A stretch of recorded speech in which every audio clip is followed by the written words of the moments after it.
Thank you, and good afternoon. I've had a quick lesson on how to, yes, and it works perfectly.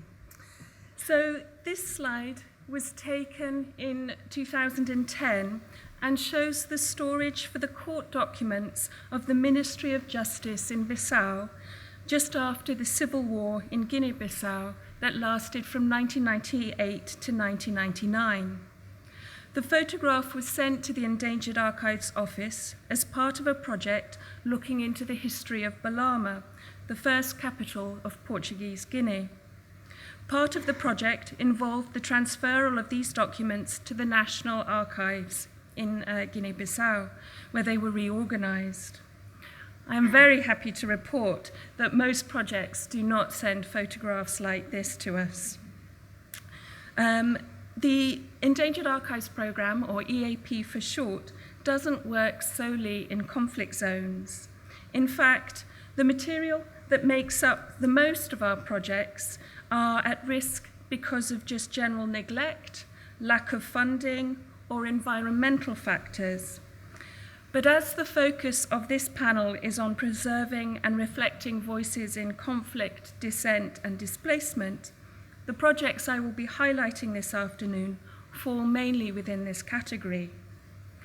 But to begin with, I would like to give a brief overview of the Endangered Archives Programme, as there are many of you here today who may not have heard about what we do. The programme was set up in 2004 with a generous grant from the Arcadia Fund, and it is administered by the British Library. It is a fairly unique programme with a primary objective of identifying, stabilising, digitising, and making openly available archival material. The programme has an extremely broad interpretation of the word archive. We have supported digitisation projects that have focused on a variety of different forms of documentary heritage, which means archival records, newspapers and periodicals, books, manuscripts, photographs, sound recordings, and even temple murals. What links them is that they all focus on a pre-industrial period of a culture's heritage. To date, we have supported 338 projects in 90 countries, namely in Africa, Asia, Europe, Eastern Europe, Latin America, the Caribbean, and Oceania. News of the programme has even reached the most remote inhabited island of the world, and we currently have a project on Tristan da Cunha. We have 6.5 million images and 25,000 sound recordings available online for research and enjoyment. We have recently partnered with COGAP to produce a new website, which we are extremely pleased with. Our images are now all IIIF compliant and have Zoom functionality, and most importantly, they can be viewed on mobile devices where people around the world are more likely to access the material on smartphones rather than on PCs. In keeping with this afternoon's topic, I have chosen to highlight the website with a file from one of our Mongolian photographic collections. These images of monasteries were taken only a few years before the Stalinist repression during the late 1930s, when more than 700 Buddhist monasteries were destroyed and in a region of 18,000 monks killed. I thought this illustrated that some of our material may be endangered because of its current housing or format, but the content can also allude to a struggle within a country's turbulent history. The programme is completely reactive and is organised on an annual competition. There are two types of grant available: a pilot project that is small and is up to £10,000 and runs for less than a year. It can either be a small digitisation project, or it may be a survey of a region to try and find out what material exists and what condition it is in. These sorts of projects produce a written report that goes online, and also usually carries out sample digitisation, which this type of grant is appropriate if a collection is known to exist but is currently in poor condition. A grant can help with moving it to a more appropriate local institution, rehousing it in conservation-grade archival storage, and then, crucially, digitising the material as a form of preservation. The digitisation happens within the country, and so the budget also includes the equipment and an element of training, such as collection management, collection care, and digitisation. The aim is that by leaving behind the equipment and improving local capacities, further initiatives will naturally develop. Unfortunately for the delegates here today, the timetable means that the deadline for the current preliminary application has just closed, but a call will go out next year from September 2018 with a closing date of early November. It is an extremely humbling experience to get to read the various final reports and hear about what was the original aim of a project and how, by the end, the aims have been truly surpassed. With the horrendous news earlier this year of the devastation that has happened on various Caribbean islands, it seems appropriate that I should single out a pilot project that achieved a huge amount, and that was in Anguilla. The project only lasted for 3 months, but managed to achieve a huge amount during that time. Due to the colonial history of the region, records are mainly housed at the National Archives at Kew or the National Archives of St. Kitts and Nevis, resulting in a general indifference to the island's documentary heritage. No national or local cultural institution has assumed formal responsibility for the island's archives, and the government did not have any retention or disposal policy for its material. The reason why this project always comes to mind is because of the outreach work during the 3 months and the positive outcome that resulted from it. There were radio interviews, newspaper articles, and a digitisation day held at the public library when people could bring in their own archives to be photographed. Material included photographs of the historic buildings, family and social scenes from Anguilla's past, photographs showing the hurricane damage of 1999, and the personal archive of Anguilla's first international athlete. During the survey, the EAP team came across some issues of The Beacon, a publication set up during Anguilla's revolution of 1967. It became an 8-page weekly newspaper, the final issue being in October 1971. There were many issues that were missing, but after the publicity of the project, it captivated public interest, and missing issues were found. And to coincide with Anguilla Day, the publication went online, and within the first month, several hundred unique visitors accessed the site. The entire collection has now moved from a temporary site to the Anguilla Library Service website, whose mission statement quotes that it is committed to being the premier resource for the information needs of the Anguillan community and the preservation of its culture through the delivery of relevant, innovative, and integrated services. To me, it seems a very suitable host for this important historical resource. I also want to share what I call my feel-good project. It was funded way back in the first round of grants and was based at the Bamum Palace in Cameroon and carried out by Dr. Conrad Tuscherer. And I feel I have to cite his exact words when explaining the impact from his project. The Bamum Script and Archives Project is a landmark project that achieved and surpassed its goals. No project of its kind has ever been undertaken in the Bamum Kingdom. the project has not only preserved priceless manuscripts for future generations, it has sensitized an entire community to a shared goal of rescuing cultural patrimony and inspired a revival in learning the Bamum script. As a result of this project, for the first time in years, people are reading and writing the Bamum script, which is written in important books and inscribed on important cultural markers throughout the Bamum Kingdom, which for decades have not been read or understood.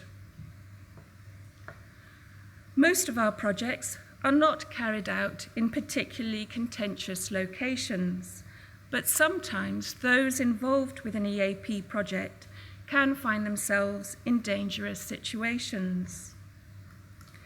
This was the case for Dr. Graham Council, who digitized the Xylophone label in Guinea. When the roughly 8,000 recordings were made available online through BL Sounds, there were around 30,000 visitors accessed the material when it went online in March 2016. The project's landing page on BL Sounds was within the top 10 pages of the BL site as a whole. Then this year, just as we thought we were getting a steady stream of access to the material, there was a tweet from Brian Eno, and we had another surge, this time reaching 20,000 visitors in a month. But getting to this point was no easy task for Graham Council. For those of you who have not come across the Xylophone label, it was set up after Guinea gained independence in 1958 as a way for the newly elected government to find a way to revitalize the country after colonial rule and to instill a sense of nationhood. This provided the basis for the development of a new style of popular African music in the 1960s, and a key method for the distribution of the music was via Guinea's Xylophone recording label, which was the first state-funded African recording label of the post-colonial era. Production of Xylophone recordings continued until 1984, with the death of the president, Sékou Touré. In 1985, an attempted coup in Conakry saw the building which housed the Xylophone catalogue destroyed. Many of the original studio recordings date to the early 1960s and exist only on reel-to-reel format. These tapes were rapidly deteriorating, but Guinea's sound archives had neither the resources nor the hardware for transferring the music to digital format. The Ghanaian government granted permission to copy the reel-to-reels, a rare privilege, though there were far more reels than had initially been envisaged. The project started off very well, with access to the archive. However, the civil unrest of 2009 and assassination attempt of the president just 50 meters from the government broadcasting offices where the archive was stored meant the project came to an abrupt end, and Dr. Graham Council was advised to leave. In 2012, a third grant was awarded, which enabled him to complete the digitization of the studio recordings. And at the end of the project, the Ministry of Culture organized a ceremony to celebrate the occasion. One area of conflict during the 20th century has been Sri Lanka. In May 1981, due to the civil war, the Jaffna Library was burnt to the ground, resulting in the loss of 90,000 books and numerous palm leaf manuscripts. One of our most recent grants, EAP 1056, has just been awarded and will be a pilot project to survey Tamil, Granta, and Sanskrit manuscripts that hopefully are still in existence in northern Sri Lanka. The aim is that 12,000 digital images will be submitted as part of this project, and if more manuscripts are discovered, this would be part of a proposed major grant. For this project, we are collaborating with the Nulunham Foundation, a community-funded organisation engaged in digital preservation and access activities that has been in existence since 2005. We have also supported other projects, particularly based in Jaffna, and last month we had our first bilingual blog, both in Tamil and in English, focusing on the experience of 5 people who had taken part in the training based at the Jaffna Protestant Archive. As Tavia, librarian of the Christian Theological Seminary Library, says in the blog, Sri Lankan Tamils once had the largest and best library in South Asia, which contained many ancient documents. Throughout the many hardships of wartime, Jaffna Tamils preserved their old documents in their houses like rare treasures. Identifying these materials and digitizing them enables public access and ensures their longevity. Last year was my first time at a DCDC conference, and I was so pleased to hear Maria Luisa Russo's joint paper with Dmitry Bondarev from the University of Hamburg, talking about conservation and research of Malian written heritage. Maria Luisa briefly mentioned the 4 projects EAP has supported in Guinea. But of course, most people have heard about Timbuktu and the brave efforts led by Abdel Qaida Hadaira and others to remove the manuscripts to the safer location of Bamako, where they are currently being digitized. Hearing about the project in Bamako illustrated how the landscape has changed. There are far more organizations and grants being set up to help preserve material in conflict.